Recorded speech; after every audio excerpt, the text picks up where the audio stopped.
आज हम बात करने वाले हैं ऐसे इंसान की जिसने यूट्यूब, इंस्टाग्राम और हर एक प्लेटफॉर्म के रिकॉर्ड तोड़ चुका है। जिसने अपने फुटबॉल करियर में 900 से ज़्यादा गोल किए हैं। जिसके अभी के टाइम इंस्टाग्राम पर 650 मिलियन से ज़्यादा फॉलोअर्स हैं और यूट्यूब पर 60 मिलियन से ज़्यादा सब्सक्राइबर्स है। ये सारी उपलब्धियां एक दिन में नहीं मिली। इन्हें हासिल करने में उन्हें कई साल लग गए।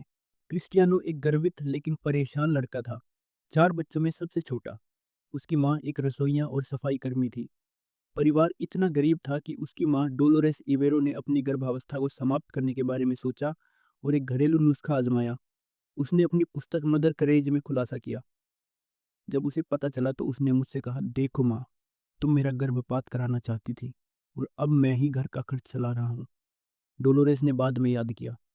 क्रिस्टियानो को अपने गुस्से को नियंत्रित करने में परेशानी होती थी और एक शिक्षक पर कुर्सी फेंकने के कारण उसे स्कूल से निकाल दिया गया था। उसने सोचा कि वह एक गांव का मछुआरा बन जाएगा और उसे पढ़ाई में कोई दिलचस्पी नहीं है। हालांकि क्रिस्टियानो को फुटबॉल का जुनून था और उसने 14 साल की उम्र में पूर्णकालिक अभ्यास करने के लिए स्कूल छोड़ दिया। क्रिस्टियानो रोनाल्डो, सच्चे सुपर हीरो। क्रिस्टियानो अपने पिता सबसे बाईं ओर, माँ और भाई बहनों के साथ उनके पिता पुर्तगाली सेना में सेवारत थे और अंगोला और मोजाम्बिक में 2 युद्ध लड़े। बेरोजगारी और कठिन समय में घर लौटे। हालांकि बाद में उन्हें स्थानीय फुटबॉल क्लब में किट मैन के रूप में काम मिला, जहां क्रिस्टियानो सी एंड एंडोरिन्हा के लिए खेलते थे। क्रिस्टियानो 2002 में स्पोर्टिंग की पहली टीम में पदार्पण करने से पहले मदीरा के क्लब डेस्पोटिवो नेशनल एंड फिर स्पोर्टिंग क्लब डी पुर्तगाल में शामिल हुए।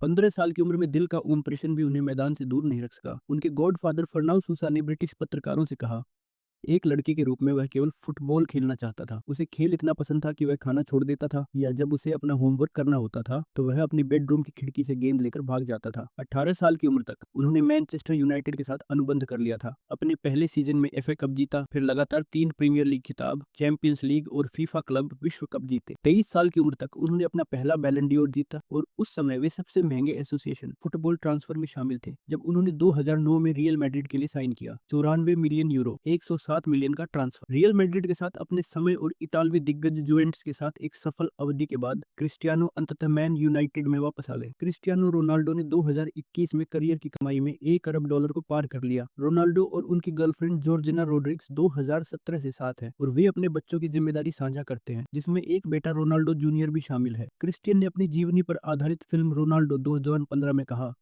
अगर आपका परिवार नहीं है तो जीवन बहुत कठिन होगा। जबकि परिवार और फुटबॉल क्रिस्टियन की मुक्ति रहे हैं। उन्होंने अपने पूरे करियर में कठिनाइयों का सामना किया है। वे मैदान पर और मैदान के बाहर भी गुस्सैल हो सकते हैं, खासकर अगर वे गोल नहीं कर रहे हो। उनका निजी जीवन भी नाटक और आघात का स्रोत रहा है। अमेरिकी मॉडल और शिक्षिका कैथरीन मियोर्गा ने फुटबॉलर पर 2009 में लास वेगास के एक होटल के कमरे में उनके साथ बलात्कार करने का आरोप लगाया और 2018 में पुलिस जांच फिर से शुरू की गई। एक ऐसा साल जिसे क्रिस्टियानो ने संभवतः अपने जीवन का सबसे बुरा साल बताया है। हालांकि एपी की रिपोर्ट के अनुसार जिला अटॉर्नी कार्यालय ने मुकदमा चलाने से इनकार कर दिया। एथलीट ने बार बार आरोपों से इनकार किया। बलात्कार को घृणित अपराध बताया जो मेरे व्यक्तित्व और विश्वास के विरुद्ध है। क्रिस्टियानो रोनाल्डो सच्चे सुपर हीरो। 4 वर्षीय जुड़वा बच्चों ईवा मारिया और माटेओ बाएं, 4 वर्षीय अलाना मार्टिना और 11 वर्षीय क्रिस्टियानो जूनियर के साथ क्रिस्टियानो जब वह अभ्यास या अपने परिवार के साथ नहीं होते हैं तो क्रिस्टियानो ने परोपकार को अपना मुख्य लक्ष्य बना लिया है। वह 3 प्रमुख charity save the children, UNICEF और वर्ल्ड विजन के राजदूत हैं और कई अन्य के लिए आवाज उठा चुके हैं। उन्होंने अपना 2013 का बैलन डियोर बेच दिया, जिससे मेक ए विश फाउंडेशन के लिए $8 लाख से अधिक की राशि जुटाई गई, जो गंभीर बीमारियों से पीड़ित बच्चों की मदद करता है। उन्होंने जोस मोरिनो के नेतृत्व में 40 गोल करने के लिए अपना 2011 का यूरोपीय गोल्डन बूट पुरस्कार भी बेच दिया, जिससे युद्धग्रस्त गाजा में स्कूल निर्माण के लिए $1,06 लाख जुटाए। रोनाल्डो और उनके एजेंट जॉर्ज मेंडेस ने बाद में कोरोना वायरस महामारी के दौरान पुर्तगाली कारणों के लिए $1.35 मिलियन का दान दिया और पुर्तगाल की टीम से कोविड-19 पीड़ितों की मदद के लिए यूरो 2020 के लिए अपने क्वालिफाइंग बोनस का 50% दान करने को कहा। रोनाल्डो के लिए आगे क्या है? वह अभी भी मैदान पर मांग में है, भले ही वह 35 से अधिक उम्र के हों। जब क्रिस्टियानो 2023 में अल नासर, जिसका अरबी में अर्थ विजय है, शामिल होने के लिए सऊदी अरब चले गए तो प्रशंसकों ने अपना ध्यान मध्य पूर्वी देश की ओर लगा दिया। अल नासर के इंस्टाग्राम पर फॉलोअर्स 8 लाख से बढ़कर 14 मिलियन से अधिक हो गए। वह पहले की तरह ही प्रतिभाशाली और विभाजनकारी बने हुए हैं।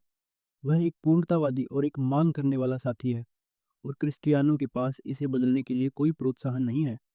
एक बार उन्होंने स्वीकार किया, मुझे इस बात से कोई फर्क नहीं पड़ता कि लोग मुझसे नफरत करते हैं, क्योंकि यह मुझे प्रेरित करता है।